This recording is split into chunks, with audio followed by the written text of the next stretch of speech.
Clifton. Here. Fitch. Here. Stansel. Here. Okay, all present. Can I have a motion to approve the consent agenda? So moved. Motion by Heather, is there a second? Second. Second from Diane, all in favor indicate by saying aye. Aye. Aye, opposed, same sign. Motion carries. We've reached the public comment portion of our meeting. Anyone from the public wish to speak? If so, raise your hand, we'll call you forward. Anyone on the phone wish to speak this morning? All right, moving right along. Mr. Lennox, I think you have some good news to share with us. Yeah, I do. Thank you. Let me just hand these out. There's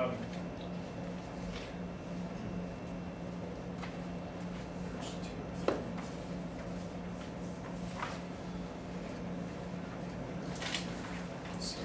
Are these the same?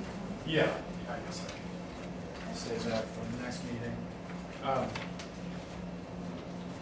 So I'll run through the report real quick and then we can go through the rest of it.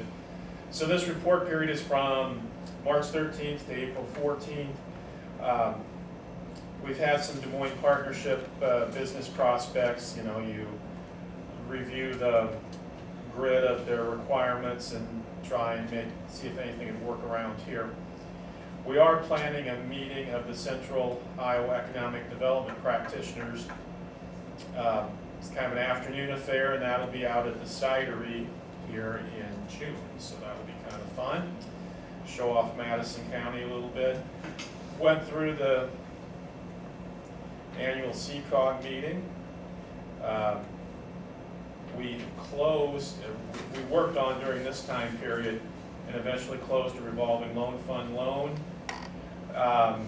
from the Madison County Development Group 1. During this time period, March 31st was the last day for the grant cycle, and we did have 27 grant submissions, almost $300,000 of requests, pretty close to $2 million of projects, so that's coming along, and we'll have our decision meeting soon and get the folks notified. So the second sheet here is came out last Friday, and I haven't had a chance to just go through everything, but the results are good for us. And this goes back to the invitation to qualify for fiber funding from the state of Iowa. And so our application was rated, one of our applications was rated 2nd out of 99, and that was the Southwest Madison County invitation to qualify. The rated 4th out of 99 was the North Central Madison County submission, and then rated 24th out of 99 was East Central Madison County. And so those applications were nearly identical. I think the thing that probably weighed down the East Central was just the smaller numbers. Over here in North Central, you know, hundreds of either unserved or underserved addresses. Had some pretty peppy letter responses into the folks too that went along with the process. So that would, and I guess kind of wrap up the thought on the invitation to qualify process. Second paragraph here on top of the page talks about this is to facilitate future excuse me, funding rounds from the state of Iowa. So we've got a place to begin. We also have 2 active folks here in Madison County. Casey Mutual Telephone is working kind of over in this direction. I think they're getting into Greenfield now. And Omnitel out of Truro has several open grants in the eastern part of the county, and we'll be working almost to Winterset here in the next year or 2. So very good news for us on this, and hopefully we can turn this into actual fiber in the ground. And see what it translates to dollars. Yeah. How much did they have? They had like 700 million. Where did that number seem big? Well, I see a lot of numbers on there, but there's still a lot of millions to distribute on that. necessary. I've told you before, my brother and I's farm is, literally 8 miles to civilization, and there's fiber going through the ditch there, and I thought, oh my God, there's nobody here to use it, but they have plowed it, so. Is it state, federal, what? Well, I believe it's federal money that is being apportioned by the state. So the state got it, excess? Yeah, the state has it in their accounts, is my understanding. Pretty good to have 3 of them in the top 25%. Yeah. Well, yeah, thank you. It was good, and I think our vendors and the team that put it together did a nice job, and thank you for your support of this application as well. Thank you for leading the effort on that. There you go. Well, I that's, have a question. sure. Question, is this part of the overall, that map they put out on what's eligible and what's not eligible for broadband? Or is this something separate? That is still utilizing that map, yeah. Okay. But now it's refined in that they know the communities would be interested. What the number one was, maybe a few more folks. I think we followed their layout pretty good. Yeah, Wapello County, so I'm guessing the outskirts of Ottumwa got counted into that. But we're still faced with eligibility now. Okay, It's a so, combination of people and service. Yeah. so do you have any thoughts on the whole, the holler around Piru, East Piru? Well, I'm not an engineer, but they do, Omnitel is in this current round of funding that they have received, getting very close to the south end, and I have alerted them to the folks in Piru being a desert, really. And I went to a meeting with the folks at the Broadband Coalition here in Iowa. And so on one side of me was somebody from the OCIO office, and then there was somebody from the Utility Council, that's not the right word, but the Utility Board. And I said, a lot of these coverage maps are no good, and I mentioned the Piru, and she said, well, the gal from the Utility Board had talked to the mayor of Piru, so they're well aware of the, so I think we've agitated everybody we can, so. Well, the closer a provider gets, the more feasible it is for them. Right. Yeah, and honestly, with a somewhat of a business case, I think that Omnitel would be happy to come in. I mean, they live there, they want to make it Well, they right. said they could come through the south. Yeah, because that's, So they wouldn't need to blast as much. right, Yeah, because that gets pretty expensive, yeah. whether you're doing the push deal, the boring, or the trenching. Speaking of that, when we build new bridges, is it a requirement under Iowa code that we include conduit for future fiber expansion? There isn't any. So I thought that was something that was required, it's not required. they bore under the rivers, don't they? They use that horizontal boring machine. We would prefer them not to be on our structures, period. Okay, Because of the liability of maintenance, repair, okay. then you're always having to maybe tie a line up or damage it. And Because on federal bridges or state. there was a time where they would do that. Okay, Now it's not, advisable. Okay, all right. not the best benefit for the road department. Okay, understood. Okay. All right, Thank anything you. else, Tom? No, thank you. All right, thank you. Thank you. Reedy.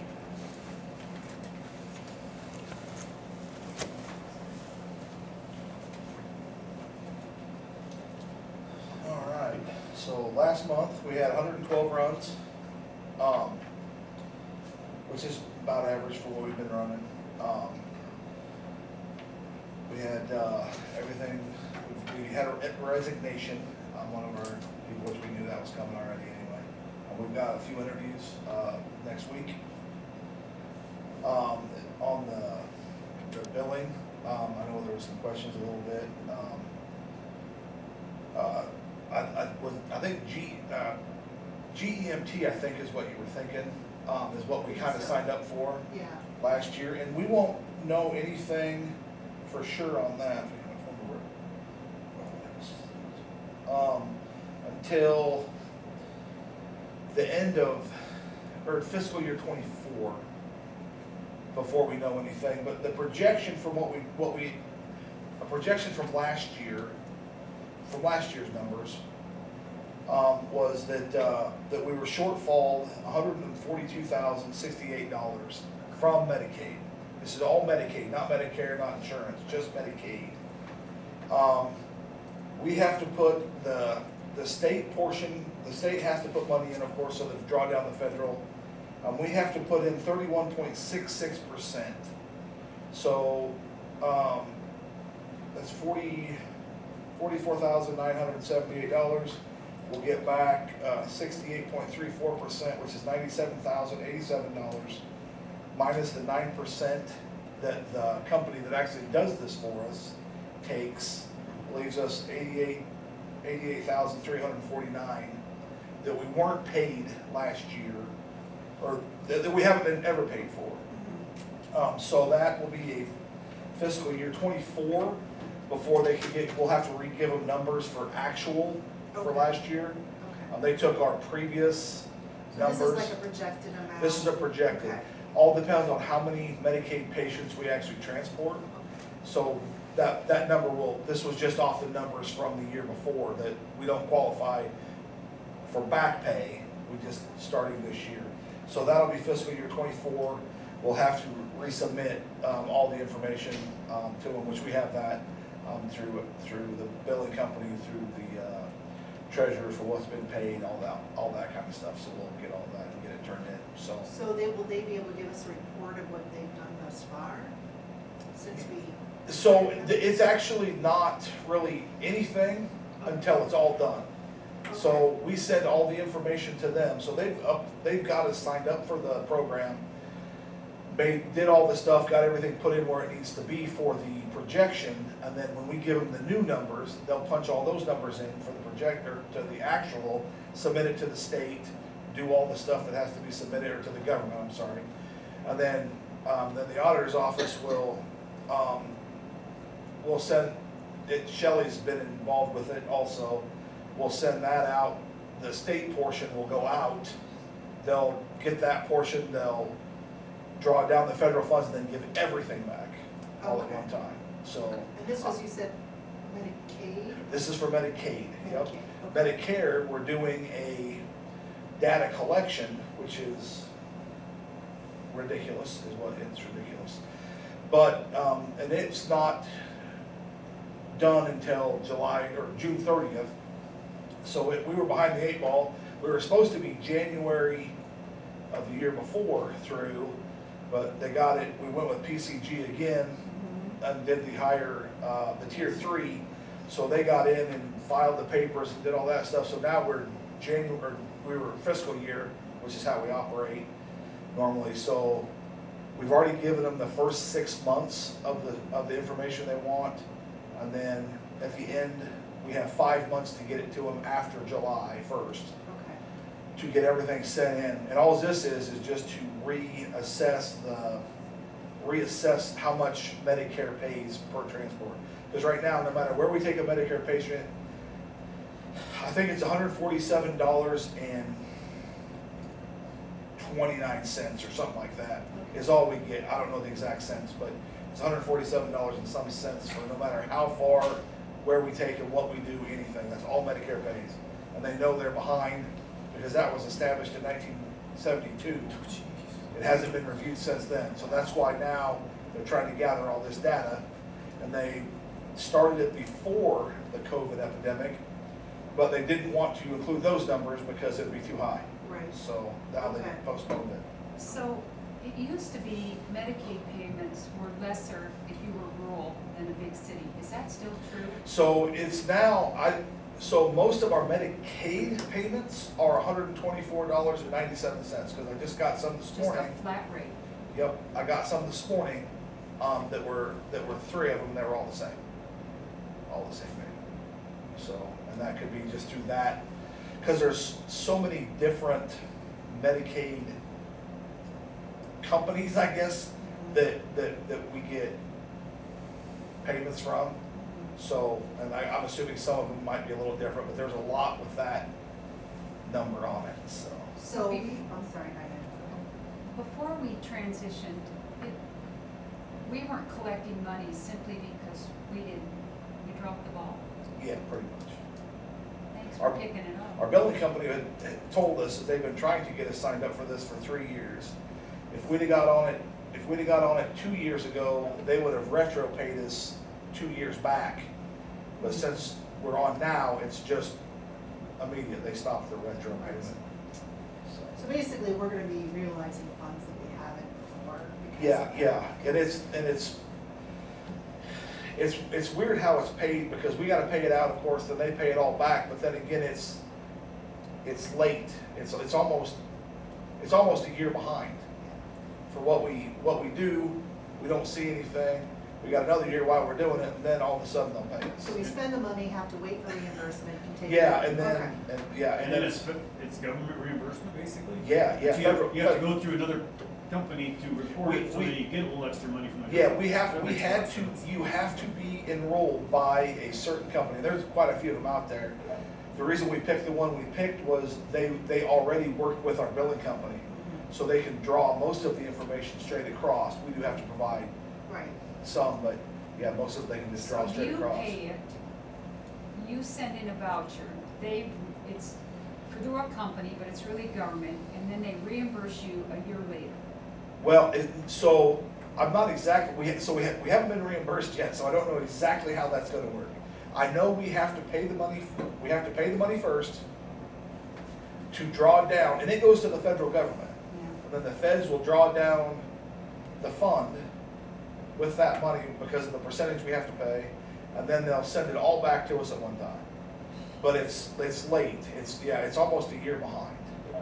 But, So we won't really know the effectiveness of this until, so after the fiscal year, we should know, once we get all the information to PCG, they should be able to tell us how much we're gonna get and when. So the FY '23 shortfall will be realized in FY '24. In FY But '24. that So, would and be- they never did tell us an exact date when it was gonna come. Will that be a benchmark then, because it could change, but that would be your benchmark? Yeah, well, yeah, and it all depends, again, the more Medicaid patients we transport, the more money we'll get back. Okay. So, For budgeting for future years, it give you a little bit of an idea. yeah, give you an idea of what's extra will be coming. okay. Thanks for getting us Thank signed you. up for that program. Thank you. Thanks, Brady. All right. Some resolutions to approve next. First resolution is approving May 2023 as Mental Health Month in Madison County. It's something we typically do each year. I'd gotten an email from Betsy. She was planning on coming to participate in this, but she had another meeting come up, so I would ask for a motion to approve So that moved. proclamation. Motion from Diane. Second. Second from Heather. Any further discussion? If not, all in favor indicate by saying aye. Aye. Those opposed, same sign. Motion carries. Next resolution is to correct the CDBG draw that we'd approved a couple weeks ago because it was submitted by CCOG with the wrong number in it. So do I have a motion to approve? So moved. From Diane. Second. Second from Heather. Any further discussion? If not, all in favor indicate by saying aye. Aye. Opposed, same sign. Motion carries. Do we know regarding this, do we know when we have to do that compliance with the feds for the publication? I've communicated a little bit with Jeremy. I thought sending it's kind of ridiculous, but I thought putting it in a property tax bill, first of all, isn't feasible. Secondly, that's not reaching the people that you want to reach anyway, Right. because they don't probably own property. I said, well, what about putting it in the shopper? He goes, what's the circulation? Like, everybody in the county gets it. So I would think an ad in the shopper would suffice, so he's checking that out. That seems a whole lot easier than. Can he do it, or does he have to do it in a circulated paper? I don't know. I don't know. He's He checking has on to that. find out. And also too, I asked him because it also said you have to publish it in different languages. And I'm like, well, Whatever. I don't, how do we know, I mean, I because suppose you look at the obviously. Census Bureau He and needs to maybe just it's call the depending on state. Yeah. what the, Find out. percentages We'll probably are. go with the shopper. I would think so. I think you Be could do the a $200 ad versus everything else. Well, if that, Anyway, that's in, we're checking that out. Next resolution is a change order for, to replace some dome sills in the courthouse that they found were rotted when they got up there. The change would be $2,037.20. Is there a motion to approve? So moved. Motion from Diane, is there a second? Second. Second from Heather, any further discussion? If not, all in favor indicate by saying aye. Aye. Opposed, same sign. Motion carries. Next resolution is a temporary road closure, for Highway G61, the Maxford Road for pavement patching effective May 1. Is there a motion to approve? So moved. Motion from Heather, is there a second? Second. Second from Diane, any further discussion? If not, all in favor indicate by saying aye. Aye. Aye, pose same sign, motion carries. And the next resolution is approving temporary road closing on the Pamela Park Road due to pavement patch effective May 4th. Is there a motion to approve? So moved. Motion from Heather, is there a second? Second. Second from Diane, any further discussion? If not, all in favor indicate by saying aye. Aye. Pose same sign, motion carries. I'd like to combine the next two resolutions, which are resolutions for adopt the highway between Madison County, and one is the St. Charles Lions Club, and the other one is the Scottish Front Feeders 4-H Club. Do I have a motion to approve those two resolutions? So moved. Oh, Motion sorry. from Heather. That's okay, I'll second. Second from Diane, any further discussion? If not, all in favor indicate by saying aye. Aye. Pose same sign. Motion carries. And our final resolution is to approve Kylie Barber as a full-time second auto deputy at $22.77 an hour effective May 15th. Do I have a motion to approve? So moved. Motion from Diane, is there a second? Second. Second from Heather, any further discussion? If not, all in favor indicate by saying aye. Aye. Pose same sign. Motion carries. Next, we have an application to approve a temporary liquor and wine license for Houndstooth and Hooch LLC at 2352 Hollowell Bridge Road. Is there a motion to approve? So moved. Motion from Heather, is there a second? Second.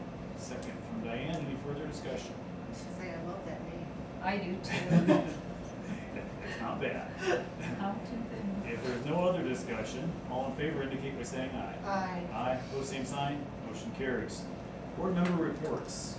We had to report on since our last meeting. I have some stuff. Go ahead. I attended CCOG and the CCOG Housing Trust, and it was a really long meeting last Tuesday. Tom, you're lucky you didn't stay. No offense, but I thought that one could be, It was. We didn't approve a lot of it, and there were a lot of questions, and there's a lot of holes, so, and there's still a lot of questions. I called Steve Pearson and asked him what he needed to do to get the controlled burn done, and so, I wanna thank County Conservation Board, Winterset Fire, secondary roads went back over and pushed it up really tight, and, Martinsdale DOT came over and put up the signs, and we just pulled that off without a hitch. And But look how quick that burned. it was. No, pretty quick. and How it big was the fire? We probably had 30 to 35 foot flame lines. Did we get any calls I on don't know. that? I had Calls? communicated with Sheriff Barnes the evening before, also called dispatch before we ignited the fire, so. And we had, we had fire there the whole time, and we had, road signs that the deal caution, control burn, and I never heard The any. environmental conditions were about perfect for pulling off the burn, Humidity was so low, wind was low, Yeah. wind was out of the south, so it wasn't going across the road. that was the perfect time to do it, Um, so took advantage of it. Shellberg is going to go into the auditor's office and get new locks, so they're going to have new locks on those gates now. We purchased them because it's the least we can do because it seemed like we had a lot of locks out there. Thank you to all involved. Yeah, thank you. And I sent thank yous to them and called them, so I was really appreciative, so that went really well. That's about all I have. Okay. Oh, I am getting pictures from our little kid art. It's interesting what they love about Madison County. The swimming pool and Frosties. I waited in that line for a half hour. If there was a, yeah, when we drove by after church, my husband's like, what's going on at Frosty's? I'm like, opening day.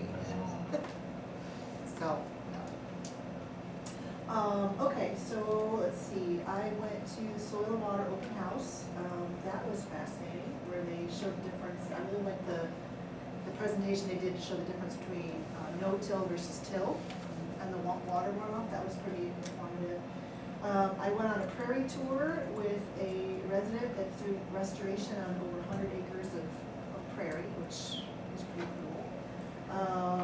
Let's see, I went to the groundbreaking at Scott Avenue Dam, which is part of an NPO priority, so that was interesting on how they're doing that.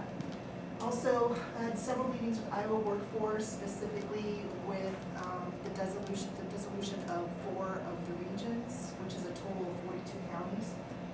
The state is now taking that over, so we had a meeting on that to introduce staffing and how they're gonna do that. I think it's still in the beginning stages, but our region made very, as did the other regions, made very clear that we do not want to take any of those counties on. So it's gonna be, it's basically the whole half of Iowa is now one big region. So will you dissolve or stay, because the state's taking it over? Will you have any voice? Well, our region didn't dissolve, so central You region, didn't? no. So the state's taking over the rest, which was their goal in Which the was very the beginning. west, yeah, so that's 42 counties basically to our west, and basically the whole half. If you look at the map, I can send you this map, it's basically the map of the state. So, so it's gonna be interesting how that's gonna turn out. Obviously, the other regions are watching it very closely, because they also are not happy with the liability that's pretty much laying at our feet with no resources from the state to help us. So that was made very clear in our meeting. So more to come on that. But so far, the other regions, the other 5 regions are really strong. Let's see, what else? That's about it for me. Okay. I had a HERDA meeting last week. Normally it would have been my week for a CICS mental health meeting. They're trying to get away from monthly meetings, go quarterly, and encourage people to attend in person, because that's pretty large region. Like for me, to drive to Nevada, it's an hour, 15-minute drive each way. So it's been pretty easy to jump on Zoom versus spending the time driving there. But they really want people to attend in person because the meetings are better. So they're trying to, if there's no really necessary business any given month, they're trying to go to quarterly. So this is the first one we've been able to postpone or skip. That's kind of the plan on that. Nothing really to report at HERDA. It was our annual one where we have to have a public hearing to approve our federal and state funding, which is pretty much just something we have to do. Is that just something you guys are told what they are and you approve it?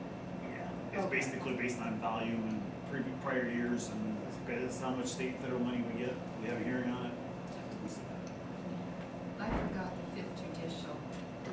Fifth Judicial in this state has a very good programs that we don't have a lot of revisitation back into prisons. But the DOC, Department of Corrections, wants to take this over at a state level and dissolve all these like Fort Des Moines and these workhouses that work very, very well. And so that passed. So we probably will not, Polk is pulling out, they're not even gonna go to the meetings because we have no power as a board. And it's all under the Department of Corrections, and I think, Is that because they put less supervisors on the board? Is that Well, what it was? What was the change? we had a lot of supervisors, Decatur's pulling out. I don't know what the point of going is because we have no voice. There were a lot of judges there, lots of parole officers. It's run really, really well, and it's very successful because most of those people don't go back to prison because they can live there and work and kind of earn a living. And so Do you know why? the they states say changed it? they're doing it because they say it's going to save so much money, but the supervisors don't think that, because if you go back to prison, you're not saving any money. No. And if you stay out of prison, it's really bleak, and I think it'll just dissolve because we have no voice. So is there gonna be any opportunity to give feedback from a local level? Do they, Well, when we did meet with the state and asked questions and wanted to see numbers and why this happened, they wouldn't answer any questions. A lot of supervisors got up and said, "You wasted our time," and walked out because they wouldn't answer any questions. they were asked many times, this isn't broken, it works really, really well, but they would answer nothing. So what happens now? I mean, does It's all under the decisions are Department gonna of be- Corrections, all of it. So they make all the decisions for all our courts now? Oh, I don't know about courts, You're talking more of the Fort Des Moines. more of the aspect. Fort Oh, Des Fort Moines, Des and Moines, more of okay. the whole, the work to Work help release get program. people work release programs. That kind of loses the whole It does. input from what works here may not work. And that's what we all Elsewhere. said, everybody had a voice, the supervisors were very strong on this, but we got no answers and it was just done. Well, one less board for you to attend, I suppose. Yeah, but I don't think it'll be good for the public. I No. think it's getting to be a lot of control from one area and no voices from everyone else. I don't think it'll prove good. Can you keep us updated on I that? will, I'll pay Yeah. attention. Very good. Old business budget director and board clerk, we had a work session last week to discuss these positions. Kind of the outcome of that was that Shelley had agreed to stay on as a budget director for the next year, so I appreciate her willingness to do that. And we are gonna proceed with hiring a board clerk. We've had a couple applications that were probably worthy of an interview. We're gonna keep that open for a couple more weeks and let's get you some interviews on that. Yeah. I do have a question though, and I'm grateful that she's remaining, that's great. But I do have a question. She had requested that all communication with me be done via email. So my question to the board is, what do we do if we have an open meeting? Do I have to ask you the question and you ask her and then she responds to you? How is that gonna work? It's kind of cumbersome. You know, not sure how we'll do that. Like we talked about during the study session, it really is our budget. She's just the one that does the work with some numbers Yeah. together. So the conversation should be amongst us. However, oftentimes the questions need to be Right. answered from her. Right. Well, there's other things that she does as auditor, so, if we have things we're discussing in a meeting outside, obviously, of our budget, a lot of times she has input on stuff, especially when we're talking about the American Rescue Plan funds. I mean, that's gonna be ongoing, because we have to get those spent by next year. So obviously, there's gonna be a lot of questions regarding that as we decide what we're gonna spend it on. I wanna understand that what. Well, obviously, you How can we move participate in the forward. meetings. Right, but I want to honor what she requested, and if she said she doesn't want to speak to me, except through email, then I need to understand the process. So at an open meeting, I'm prepared. I would think To we'd ask the have to be question. able to do that. We will work through that. I'm glad we're seeking a reasonable resolution on this. Okay. New business, opening the drive-through. Amanda, thank you for pursuing this. Yes. I think this is something we should have done a long time ago. Me too. I'm Amanda, did you know when COVID hit, I went over with the screwdriver to open it, but I didn't get it. Yeah, they said they can get that unscrewed. Tom did. Most of the stuff here has to do with the Yes. communication and whatnot. How is the Yes. door physically? I don't know. Tom and Chip said that they screwed it shut and that it should open. So It will. that's about I mean, all I that thing's know. older than dirt, Yeah. and Yeah. having had replaced one of those before, they're not cheap, so and it's not gonna be like a drive-up teller window where you've got a line of people there. No, all so day. no, it's So only what will you allow? I can pay my taxes. you can as long as it's cash or check. So But I it's gonna be can't- like a fast window almost. No title transfers and no card payments. So yeah, just So anything. just I can pay my taxes Yep, you if can- I do cash or check. Yep, if you wanna just, or if you're just dropping like plates off or if you're just dropping stuff off, you can drop it to us too if you want. But yeah, for the main transactions, it'll just be, So really, it's gonna be used pretty heavily for a couple months a year. yeah, or I mean, when it's, Right. hopefully for the, older Yes. people in the Do you still have your community. drop box? We do, and Do they Tom, use that? Tom has found, I think, keys to the other drop boxes that are, in front of it that connect to Oh, the night deposit? the night deposit ones. So I might be able to start using those and Those are actually, really little. I don't, they're pretty. I don't, Yeah, when you go, you'll see, they're pretty small. yeah, I haven't, But do you have your down. big outside Yeah, we outhouse? still have that one And out. do they use that Yep, a lot? yeah. Oh, I mean, a lot of people come in and drop stuff off, so hopefully that'll help too, if they just wanna drop things. Cause they wanna see you receive it. Yep, Is there a sensor on here that you know when Yeah. people pull up? That that's would be- what I mean, when I initially spoke with him, I told, like, I asked for that too, so I just got this, I think. Hopefully that could tie in with the intercom system, so there's some type of So- sensor there, so you yeah. get a beep inside, you know somebody will go through there. That's what, yeah, I was told, I was like, otherwise, yeah, if you just put like a dinger, Mhm. ding, like when it, Like the old style gas station ones? yeah. Are you gonna put a sign up that says exactly what you can take it from? Yes, Okay. yep, yeah, there'll be clear communication. That would be good, I look forward to that getting done. From a budget standpoint, do you have these funds in your budget? Well, I literally just got this, so Okay. I haven't, like, had a chance to look at it. I just wanted to put this on the agenda today to kind of let everyone know that this is where I'm going, Right. I'd like to get it going and, Why don't you talk to Shelley about that, cause I know you had some personnel shortages in there, so maybe what you've saved there could pay for this. yeah, Yeah. so, yep. Well, that's I know just the what my public goal is gonna be very excited about that. Thanks for So, doing this. Thank you. Yeah. Thank you very much. Okay. 23 priorities, courthouse exterior project. Well, I want to talk to you about, I got a call this morning about around the bell tower, they have flowers and mulch. They really kind of want to hold off because it was so difficult to drag hoses and stuff in.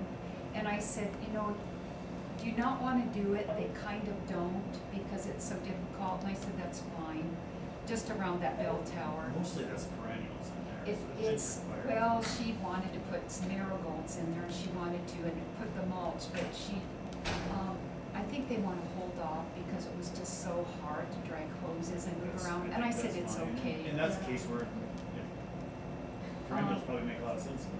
And I will report this so people can hear. I did send the letter in to extend our $50,000 grant, for the courthouse. They did approve it, but I had to write a letter of request, and so that's been approved, so I sent it this morning.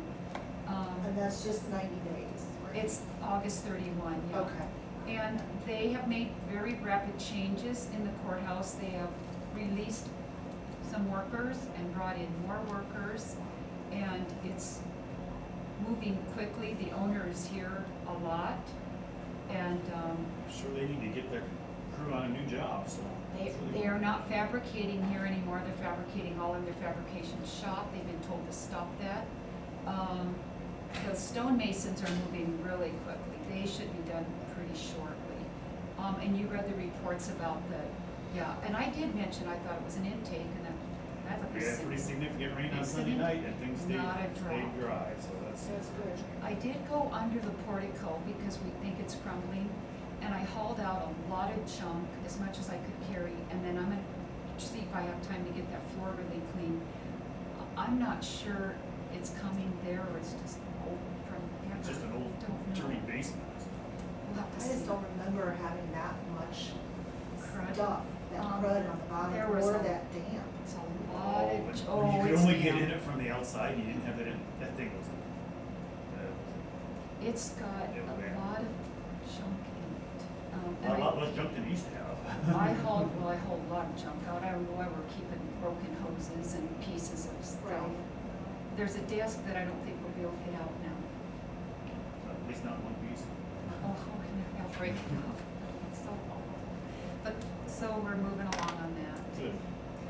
Comp plan revision, you shared a draft with us last time around. Yes, we have our meeting tonight, our next meeting is tonight, and we're gonna go into more detail on the next phase, go through all the core priorities of the work the committee went through. So I'm hoping to see a little bit more movement past the boilerplate stuff after tonight. And Diane, have you gotten a chance to go through that, or? I don't have a lot of, Okay, about the initial draft. it's the ordinance, I will have a lot of Right, opinion. and that's gonna be, hopefully, once this is done, we can move through that. You've done a really good job of getting the will of the people, because that's what a comp plan is, the will of the people and the ordinances are teeth. Right. And I think that's what we. And the committee has been really engaged to make sure that the consultant stays on task, which I think is very, very helpful. So it's not just coming from me, it's coming from the entire committee. So I'm hoping the next go around, the next draft I give you guys is gonna be a little bit more. Yeah, that was, I like the format, but it was really just boilerplate. It is. That's why I don't have a lot of voice yet till you get closer. Okay. Excellent. Ordinance review and update, and follows the comp plan revision, I believe. Right. If there's nothing else, I'd ask for a motion to adjourn. So moved. Motion by Diane, is there a second? Second. Second from Heather, all in favor indicate by saying aye. Aye. Aye, pose same sign, motion carries. We are adjourned, thank you, everybody.